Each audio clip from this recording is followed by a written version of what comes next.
Estamos aqui para mais um Doutora Ju Sem Filtro. Hoje a entrevistada sou eu. Quem vai me entrevistar é minha filha Sofia, que é estudante de medicina, sobre um assunto que a gente adora falar, Sou? Que é sobre terapia de reposição hormonal na pele e na pós-menopausa. Eu sou Juliana Schettini, sou ginecologista, trabalho nessa área de terapia de reposição hormonal há mais de 26 anos. Tenho doutorado na área de saúde materna e infantil, trabalhei em várias universidades como professora e eu estou aqui no consultório gravando para falar para vocês sobre esse assunto que é tão importante, tão pertinente, já que tem tantas mulheres nesse momento passando por problemas relacionados a essa questão da pós-menopausa, Antes disso, eu vou apresentar a vocês Sofia. Ai, Nora, dá um oi pro pessoal. Oi, gente, tudo bem? Eu estou aqui mais uma vez, pela terceira vez aqui no consultório, para gravar o Doutora Ju Sem Filtro sobre essa terapia de reposição hormonal, que é super importante, esse assunto super abordado, que a gente ama falar. O que é a menopausa e quais são os principais sintomas? Veja, a menopausa é a última menstruação. Então, assim, às vezes as pacientes estão 3 meses sem menstruar e acham que estão na menopausa, Mas a menopausa, você não está na menopausa. A menopausa é um marco, é a última vez que você menstruou. É um diagnóstico retrospectivo, ou seja, olhando para trás, você tem que estar 1 ano seguido sem menstruar. Às vezes a paciente está assim, 6 meses sem menstruar, aí menstrua, 4 meses sem menstruar, aí menstrua. Então ela fica achando que já está nessa fase da menopausa. Ela ainda não está nessa fase, ela está na perimenopausa, que é uma fase de transição, de grande flutuação hormonal, o hormônio sobe, o hormônio desce, que deixa muitas vezes as pacientes com muitos sintomas. Aí assim, com relação aos sintomas, os principais sintomas, existem vários sintomas, Eu gosto de dizer que essa fase da pós-menopausa, ela é uma doença metabólica. Na verdade, ela não é uma doença, ela é uma fase de transição metabólica, de mudanças, principalmente a nível cerebral, minha gente. A gente tem vários artigos falando sobre as questões a nível do sistema nervoso central, o impacto que a falta desses hormônios causa no sistema nervoso central. Então, dá muita irritabilidade, dá insônia, dá onda de calor, Tem paciente que tem ansiedade, depressão, síndrome do pânico, varia enormemente esses sintomas, na área central, psiquiátrica, neurológica, variam muito de mulher para mulher. Fora isso, a gente tem muito assim, as pacientes com queixa de fadiga, ganho de peso, principalmente a gordura vai muito para a região central do abdômen, ondas de calor, acordam 3 horas da manhã, doutora, eu durmo. Olha, quando dá 3 horas da manhã eu desperto, que era justamente aquela hora que você precisava daqueles hormônios, atuando a nível do sistema nervoso central, para você ter um equilíbrio da temperatura corporal, e você perde esse equilíbrio e começa a ter. Aí você tem aquele calorão, aí dá um suor frio, você fica vermelha. Às vezes as pacientes dizem, eu não fico vermelha, mas eu fico suada, eu fico molhada. Quando eu olho minha cama, está molhada. Eu cubro, baixo o ar-condicionado porque está calor. Aí daqui a pouco eu cubro porque eu estou com frio. Daqui a pouco eu descubro porque eu estou com calor. E eu fico nessa guerra de madrugada. Então isso é muito comum, esse sintoma também, E um sintoma que a gente vê muito, mas muito, é fadiga. Doutora, não tenho coragem para nada. Ai, é um cansaço. É uma falta de energia. Olha, meu cabelo tá fino, tá caindo, minhas unhas estão quebradas, minha pele tá seca, a vagina tá seca. Então, tudo depende muito de cada mulher. Em geral, a gente não tem aquela paciente, ela entrou na fase menopausal e não sente nada, absolutamente nada. Geralmente, isso é a exceção. Muito raro. É raro. Existem mulheres que são pouco sintomáticas, não tem muitas queixas, mas a grande maioria vai apresentar 1 a 2 sintomas no mínimo. E eu gosto de lembrar que esses calores que a pessoa tem, que a gente chama de fogachos, 10% das pacientes, se elas não fizerem terapia de reposição hormonal, isso pode durar até os 70 anos. Tem pacientes assim que chegam com 70 referindo onda de calor. Estão chegando alguns remédios esse ano no mercado brasileiro, a expectativa, para específicos para onda de calor. né? Porque, na verdade, a gente usa os hormônios quando a gente pode e quando a gente não pode, a gente usa algumas medicações como antidepressivos, por exemplo, que ajudam nesse processo de onda de calor. Mas nem todo mundo pode fazer terapia de reposição hormonal. Então, para essas mulheres, está chegando, eu espero, já tem nos Estados Unidos, e eu espero que esse ano chegue aqui no Brasil. Toda mulher pode fazer reposição hormonal? Não, nem toda mulher pode fazer reposição hormonal. Por exemplo, pacientes com antecedente pessoal de câncer de mama, por exemplo, né? Existem algumas exceções que podem ser feitas quando a gente, em conjunto com o oncologista, e dependendo do tipo histológico, essa paciente pode fazer. Dependendo da idade que ela teve, se tinha metástase, qual é o tipo histológico, se é um câncer hereditário, enfim. Mas, de via de regra, de um modo geral, essas pacientes, em geral, não podem fazer. Pacientes com antecedentes pessoais de câncer de útero, câncer de ovário, que são hormônios sensíveis, esses hormônios a gente geralmente não permite a reposição nas pacientes que tiveram esses cânceres, né? Pacientes com hipertensão e diabetes descompensadas, compensou, a pressão normalizou, a diabetes normalizou, ela pode fazer reposição hormonal. Né? Pacientes com insuficiência hepática, porque os hormônios são metabolizados no fígado. Então, se ela tem insuficiência hepática, ela não vai poder fazer terapia de reposição hormonal. Pacientes com antecedentes de AVC, né? Não existem trabalhos mostrando a segurança de que a gente pode fazer nessas pacientes. Pacientes com antecedentes de trombose, eu tenho alguns pacientes que tiveram trombose que fazem terapia de reposição hormonal, porque a trombose foi por causa mecânica. Por exemplo, uma paciente fez uma plástica e ficou com uma cinta muito apertada na perna e teve uma trombose, mas foi investigada de cima a baixo, ela não tem nenhum distúrbio na cascata de coagulação. Então, essa paciente já faz reposição há uns 8 anos e está muito bem, obrigada, e sem nenhum problema. Mas as pacientes que têm antecedente pessoal de trombose, dependendo da extensão, de quanto tempo faz a trombose, da causa que levou a trombose, dependendo, ela não vai poder fazer reposição hormonal, né? E quem é que seriam essas pacientes que poderiam fazer reposição hormonal? Teoricamente, toda mulher pode fazer reposição hormonal, tirando essas que eu disse que não podem, né? Teoricamente, toda mulher pode. Então, assim, geralmente, eu gosto de dizer que a gente tem que avaliar a paciente. Então, avaliar primeiro quais são os sintomas. Ela é hipertensa, ela é diabética, ela toma alguma medicação, ela está com IMC, né, com peso muito elevado, ela tem distúrbios de colesterol, de lipídios, né, colesterol alto, triglicérido alto, ela tem algum problema dessa natureza, por isso que a gente tem que ter cuidado com a automedicação. Né? Ah, porque minha amiga está tomando tal remédio, eu vou tomar também, a gente tem que ter cuidado. Porque, por exemplo, se a pessoa tem colesterol alto, ela não deve fazer medicação oral. Né? Então é o ideal para não aumentar alterar esse perfil lipídico, ela tem que fazer transdérmico. Então, ou um gel, né, que ela passe na pele, ou um adesivo que ela cole, de preferência, ou implante subcutâneo para ela ter a liberação desses hormônios. Então a gente tem que sempre individualizar. Terapia de reposição hormonal individualizada, não é igual para todo mundo. Como funciona a terapia de reposição hormonal oral da pós-menopausa? Veja só, a gente tem a terapia oral da pós-menopausa e da perimenopausa. A perimenopausa é aquela paciente que ainda está menstruando. Aí ela menstrua a cada 3 meses, ou então ela menstrua a cada 45 dias. Essa é uma medicação específica que a gente tem estrogênio e progesterona no mesmo blister e no mesmo comprimido, né? Vem com os dois. Você toma durante 21 dias e para 7 dias para menstruar. Essa é aquela paciente que ainda está menstruando. Então, ela vai utilizar essa medicação a cada 21 dias para 7. No 8º dia, começa outra cartela e assim sucessivamente. Para quem é que a gente faz essa medicação? Aquela paciente que está menstruando, mas de forma irregular, que está com muito fluxo, a que começou a sentir indisposição, a que está com dificuldade para dormir, né? A que está com cólicas, e aí a gente começa com fadiga, que a gente percebe essas questões relacionadas a isso, a gente começa essa medicação e vai fazendo para os pacientes.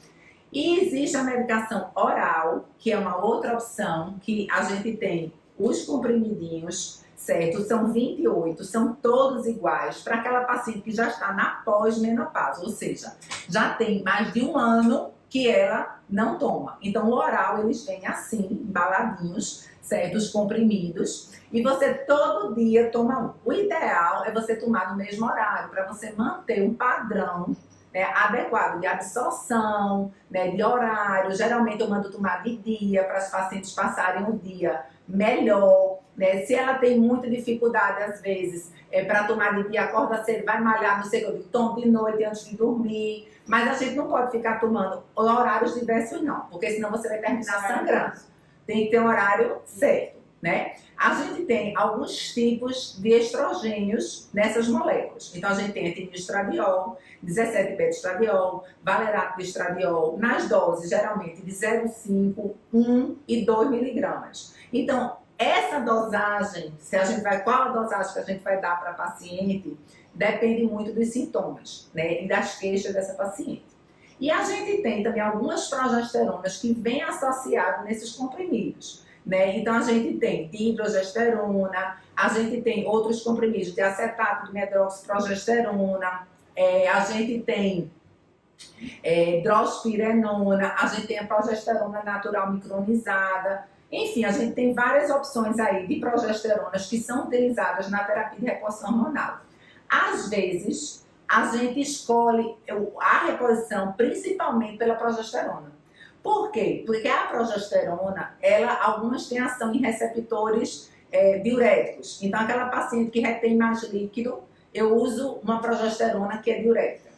A paciente tem história de endometriose, então eu preciso de uma progestina, porque muitas vezes a progesterona natural não vai servir para aquela paciente, porque às vezes as pacientes chegam assim: ah, doutora, eu quero fazer tudo bem dentro, viu? Só quero fazer tudo bem dentro. Se não for bem dentro, se for sintético, eu não quero fazer. E às vezes a pessoa precisa, né? Essa decisão, se vai ser bioidêntico, se vai ser sintético, depende do que você tenha. Por exemplo, quem tem endometriose, a progesterona natural, bioidêntica, isomolecular, não responde bem. Então, o ideal para essas pacientes é uma progestina, né? Então, a gente usa outras medicações e a gente vai associando isso. Por que eu estou dizendo isso? Para vocês entenderem que não é receita de bolo. Ah, eu vou tomar porque a minha amiga está tomando. Não, você não sabe nada da história dela, né? Outra coisa, se a paciente é hipertensa, se ela é diabética, se ela tem problema de colesterol, evite a via oral.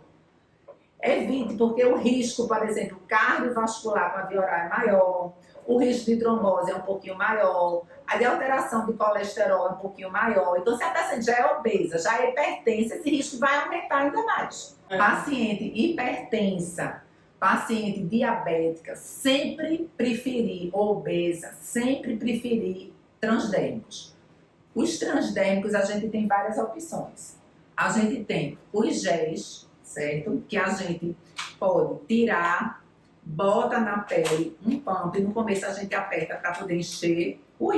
Depois a gente aperta um pump e a gente vai espalhar esse gel. Normalmente eu peço aos pacientes que não espalhem mais do que isso aqui, né? Mais do que uns 5 centímetros. Deixe ali o gel que ele vai absorver, né? Outra coisa importante. Eu tenho filhos pequenos. Então não bota aqui, bota atrás do joelho. Ultimamente eu estou mandando botar tudo atrás do joelho. Porque não tem esse negócio de peguei no meu cachorro, peguei no meu filho, peguei no marido, peguei. Não tem esse problema, né? Isso é uma coisa que a gente tem que ter cuidado para a gente não estar passando hormônio para outra pessoa que não precisa. Então a terapia de reposição com gel a gente deve fazer na pele seca, limpa, né? Não lavar durante 1 hora pelo menos, né? Não botar perfume em cima, não esfregar outros produtos. Eu quero passar isso e passar, sei lá, um protetor solar. No mesmo lugar não dá. Você tem que passar uma coisa só, não dá para passar as duas coisas, né? A desvantagem, às vezes, do gel, que alguns pacientes reclamam, é que o gel, ele fica, às vezes demora um pouquinho a secar, fica melequento, né? Porque ele tem que esperar para absorver, né? Então, a indústria, pensando nisso, lançou uns sprays. E a reposição hormonal transdérmica? Olha, a via transdérmica, a gente tem algumas estratégias. A gente tem os géis.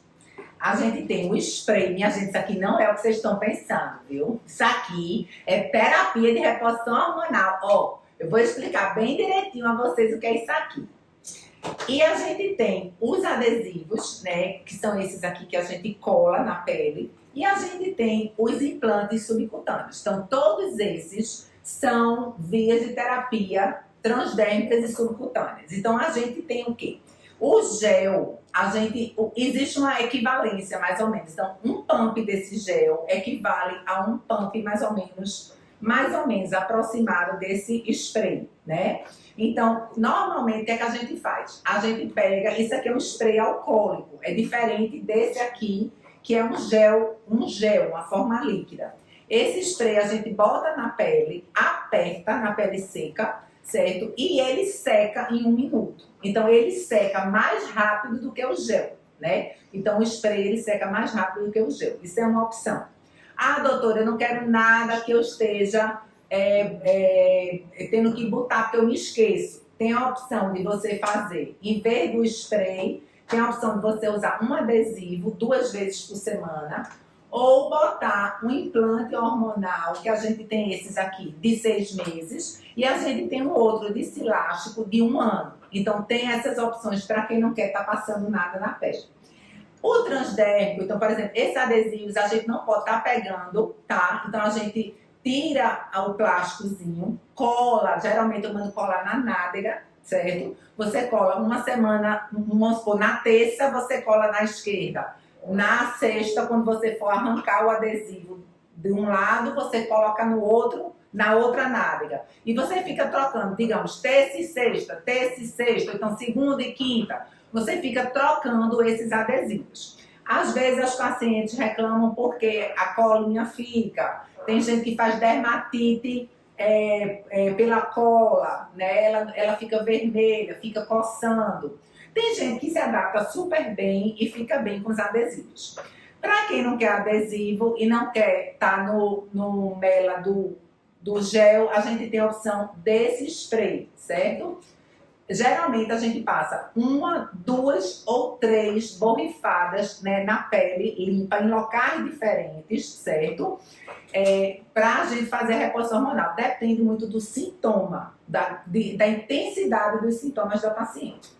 Lembrando que tanto o gel quanto o spray, a gente, quando for passar, a gente não pode lavar com menos de 1 hora esse local. Tem que ter contato com as outras, tem que ter cuidado com as outras pessoas. Então, por exemplo, se você malha 6 horas da manhã, não vai tomar banho, botar o spray para ir malhar, você vai suar. Então, você vai para a academia, malha, faz sua atividade física e depois passa o gel ou passa o spray, né? Às vezes, a gente passa o gel e o spray 2 vezes ao dia, depende da intensidade dos sintomas. Você pode usar uma vez só, né, 2 pumps, ou você pode usar de 12 em 12 horas. A gente tem também esses implantes, que são implantes de 1 ano, que são os implantes de silástico. Esses implantes, a gente usa eles na região glútea, coloca no consultório, né? Esses daqui são absorvidos, né? Eles não precisam de retirada. Esse daqui, com 1 ano, a gente retira e coloca outro, substitui. Então, a gente tem várias opções de reposição hormonal.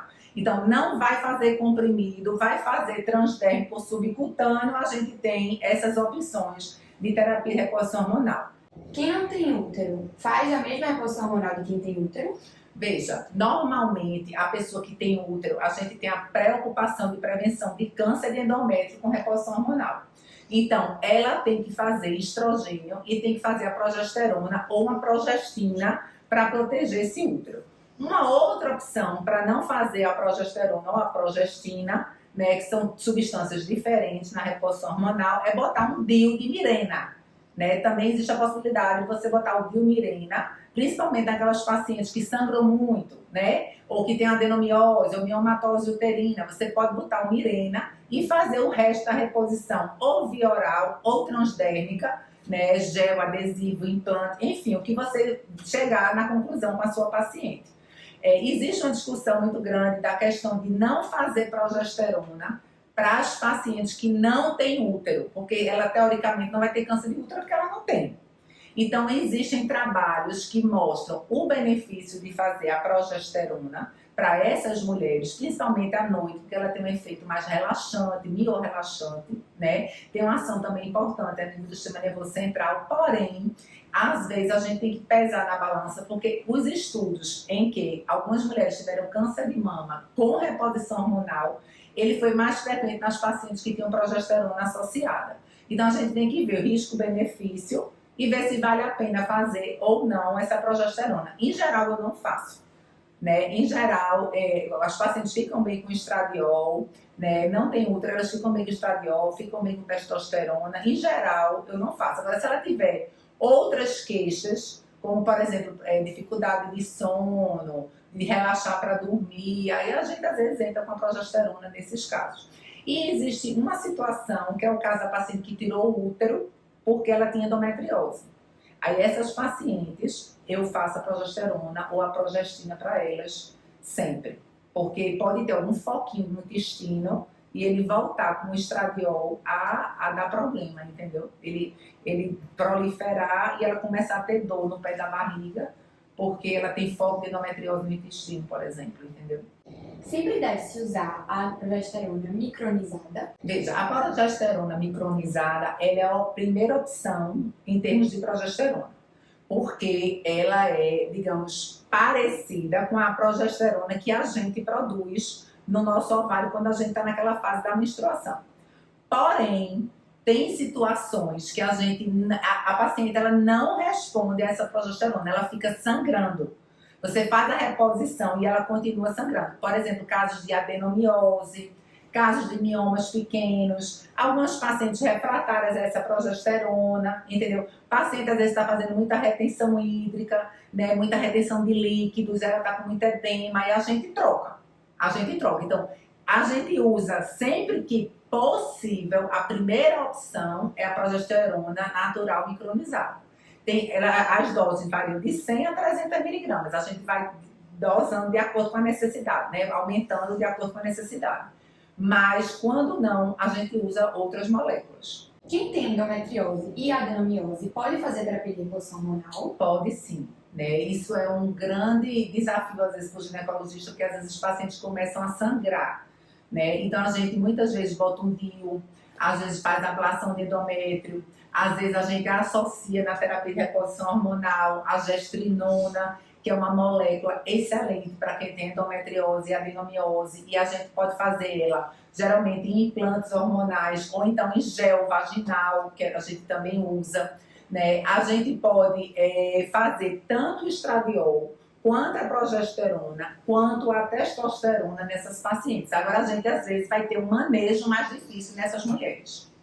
Quem tem mioma pode fazer a terapia de reposição hormonal? Deixa, quem tem mioma pode sim. Agora, se for um mioma submucoso, que é aquele mioma no interior, na camada mais interna do útero, esse mioma primeiro precisa ser retirado, mesmo que ele seja pequeno, de 1 centímetro, 0,8, tira por esteroscopia, entra com a câmera de vidro dentro do útero, tira este mioma submucoso. Se puder, bota um Mirena, que também é excelente para fazer terapia de reposição hormonal. Se não for botar o Mirena, também não tem problema, tira isso e pode fazer reposição. Se forem miomas maiores, digamos que a paciente tem um mioma de 6 centímetros, o ideal é ela retirar esse mioma, né? Que a gente hoje pode fazer de uma forma não invasiva, né? Com o pessoal da radiologia, fazer a radiofrequência para a retirada desses miomas aí, de uma forma que você não precisa abrir a barriga, digamos assim, né? Fazer uma laparotomia, abrir a barriga para tirar, não. Você pode fazer isso por radiofrequência, que é uma possibilidade. E a outra possibilidade é realmente fazer por videolaparoscopia, né, que você também retira esse mioma e deixa o útero lá intacto e você fazer a reposição hormonal, se for um mioma muito grande.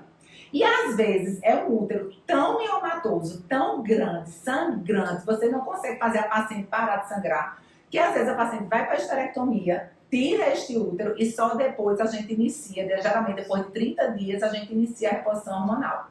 Deve-se fazer testosterona nas mulheres na pós-menopausa? Eu faço para todas as minhas pacientes, exceto quem tem alopecia androgenética, que pode dar queda de cabelo. Né? Então, em geral, eu faço para todos. Porque o que a gente sabe em relação a isso? A testosterona ela era produzida no ovário. O ovário entrou em falência porque ela está na menopausa e ele não funciona mais. A gente tem a produção ovariana reduzida praticamente toda, né? Quase toda, e fica ali com a produção um pouquinho ainda de testosterona nas suprarrenais. Mas isso é pouco. Então a mulher começa a perder em torno de 2% de testosterona a partir dos 40 anos, porque vai cada vez tendo menos folículo nesses ovários. Então, geralmente ela chega aqui com fadiga, dificuldade de ganhar massa magra, aquela gordura no abdômen, redução de libido, né? Então, a queixa de redução de libido é uma coisa extremamente importante, né? Que a gente tem que valorizar, porque também, às vezes eu já ouvi, uma vez uma paciente virou para ver assim, doutora, eu fui para um colega e ele disse assim, mulher, isso faz parte mesmo, é muito tempo de casada, isso faz parte mesmo, né, de reduzir a vontade de ter relação. Não, minha gente, não faz parte não, viu? Isso tudo se recupera, tá certo? Você pode ficar do mesmo jeito com libido, tendo vontade de ter relação, de libido não só para ter relação, mas para a vida, porque às vezes a pessoa está em casa, no marasmo, não tem coragem de ir para uma academia, não tem coragem de andar, não tem coragem de ir para o trabalho, uma preguiça eterna, se pudesse passava o dia de perna para o ar numa rede. Essa fadiga é a testosterona baixa. Não é só uma questão de libido, é uma questão de bem-estar geral. A gente vê isso na reposição. É impressionante como as pacientes elas referem a melhora quando você repõe a testosterona. Né? Tem pacientes que têm orgasmo do ninho, tem paciente que antes estava com dificuldade de chegar ao orgasmo, consegue chegar. Tem paciente que tinha orgasmos fugazes, muito rápidos, e volta a ter o orgasmo mais demorado, né, com a reposição da testosterona. A gente vê o benefício. E às vezes as pacientes dizem, doutora, meu clítoris vai crescer, eu vou ficar com voz de homem, eu vou ficar... Não vai. Se você faz uma reposição hormonal de testosterona bem acompanhada em doses fisiológicas, não é suprafisiológica, não, é fisiológica, porque tem muita doidice por aí. Você usar a dose só do que é necessário, você não vai ter nada disso, né? Agora, eu gosto de lembrar que para repor a testosterona, tem que ser ou gel, né, ou implante. A testosterona não pode ser reposta de forma oral, nem muito menos injetável, porque a oral vai dar problema hepático e as injetáveis, a dose, são extremamente altas para as mulheres, então não deve se fazer injetável também não. Então o ideal é que seja gel ou implante. Qual é a via de administração da testosterona? Certo.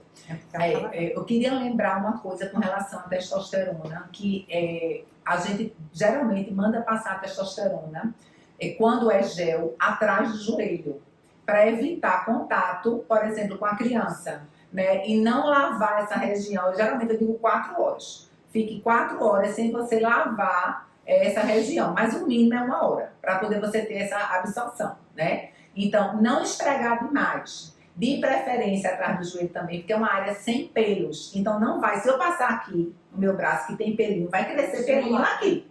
Então, o ideal é passar atrás do joelho, não espalhar demais, porque quanto maior o espalhamento, menor a absorção, não espalhar demais e botar nessa região, porque não vai ter perigo de contaminação com ninguém. Gente, vejam só, a terapia de reposição hormonal ela é extremamente importante. Ela é individualizada, né? Seu caso é seu.